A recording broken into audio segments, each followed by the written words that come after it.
হ্যাঁ, টক মিষ্টি কাতলা পাতুরি শুনলেই জিভে জল এসে যায়, তাই না? এটা কিন্তু একেবারে অভিনব কনসেপ্ট। সাধারণ পাতুরি তো আমরা জানি, কিন্তু এখানে টক মিষ্টি টুইস্টের জন্য ব্যাপারটা অনেক বেশি ইন্টারেস্টিং। নমস্কার। টক মিষ্টি কাতলা পাতুরি বানানোর জন্য বাজার থেকে কয়েক টুকরো কাতলা মাছ নিয়ে এসে ভালো করে ধুয়ে নিলাম। মাছটা দেখুন কতটা ফ্রেশ এবং টাটকা। অন্যদিকে শিলনোড়াতে 4 চামচ পোস্ত ও 5-6টা কাজু বাদাম নিয়ে আধা ভাঙা করে বেটে নিলাম। 3টে কাঁচা লঙ্কাও বেটে নিলাম। 3টে পেঁয়াজ, 6-7টা রসুন সুটি এবং 1 ইঞ্চি আদা কেটে নিলাম।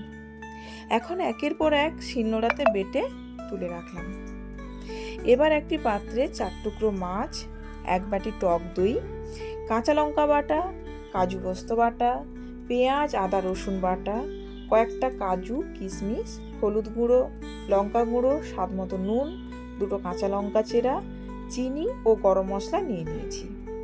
এখন একটি পাত্র নিয়ে 1 বাটি টক দই, কাঁচা লঙ্কার পেস্ট, কাজু পোস্ত বাটা, আদা পেঁয়াজ রসুন বাটা, হলুদ গুঁড়ো, কাশ্মীরি লঙ্কার গুঁড়ো, স্বাদ মতো নুন, চিনি, গরম মশলার গুঁড়ো ও সরিষা তেল দিয়ে ভালো করে ফেটিয়ে নিলাম।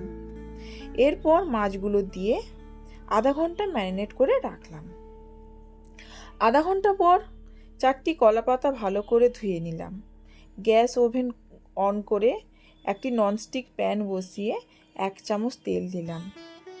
এখন পরপর 2টো কলা পাতা দিয়ে ম্যারিনেট করে রাখা মাছগুলো এবং গ্রেভিটাকে দিয়ে দিলাম। উপর থেকে কিশমিশ, কাজু ও কাঁচা লঙ্কা দিয়ে আবারও 2টো কলা পাতা দিয়ে ঢাকা দিলাম। আধা ঘন্টা পর ফিরে এসে কলা পাতা তুলে দেখলাম আমাদের টক মিষ্টি কাতলা পাতুরি রেডি হয়ে গেছে।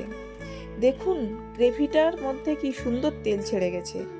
এখন গরম গরম ভাতের সঙ্গে টক মিষ্টি কাতলা পাতুরি আর স্যালাড রেডি হয়ে গেছে সার্ভ করার জন্য। দেখুন পাতুরিটা কতটা সফট এবং জুসি হয়েছে। আপনারাও বানিয়ে দেখুন ভিন্ন স্বাদের টক মিষ্টি কাতলা পাতুরি। আর খেতে কেমন হয়েছে কমেন্টে জানাবেন।